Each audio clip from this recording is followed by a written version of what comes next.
25 তারিখে ইনশাআল্লাহ আপনাদের দয়া আল্লাহর রহমতে আমি দেশে ফিরে যাব। কিন্তু এখানে উপস্থিত, এই ঘরে উপস্থিত প্রত্যেকটি মানুষের কাছে আমার অনুরোধ, দয়া করে কেউ আপনারা এয়ারপোর্টে সেদিন যাবেন না। আপনাদের সকলকে আমি একটি বিনীত অনুরোধ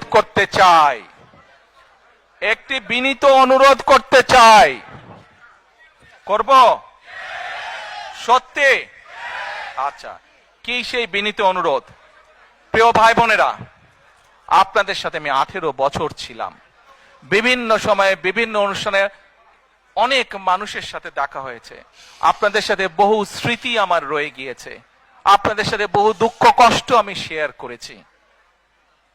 আপনারা বিভিন্ন সময়, আমার বক্তব্যের শুরুতেই বলেছি, যুক্তরাজ্য সহ বিভিন্ন দেশের প্রবাসী, বিশেষ করে যারা জাতীয়তাবাদী, বাংলাদেশি জাতীয়তাবাদের রাজনীতিতে বিশ্বাস করেন, আপনারা বহু মানুষ বিভিন্ন সময় আমার পরিবারের, দলের বিপদের সময় আমাকে মানসিকভাবে সাহস দিয়েছেন, সহযোগিতা করেছেন, সমর্থন জুগিয়েছেন।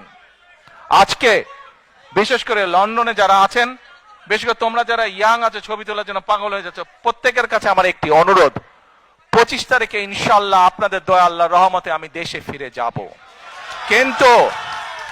কিন্তু এখানে উপস্থিত, এই ঘরে উপস্থিত প্রত্যেকটি মানুষের কাছে আমার অনুরোধ, দয়া করে কেউ আপনারা এয়ারপোর্টে সেদিন যাবেন না।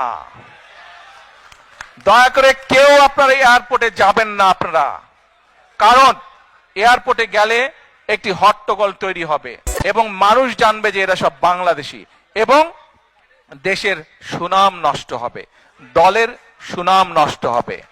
যারা এয়ারপোর্টে যাবেন না, যারা সেদিন এয়ারপোর্টে যাবেন না, আমার আজকের এই অনুরোধ যারা রাখবেন, আমি ধরে নিব তারা দল এবং সর্বোপরি দেশের সম্মানের প্রতি মর্যাদা রাখবেন।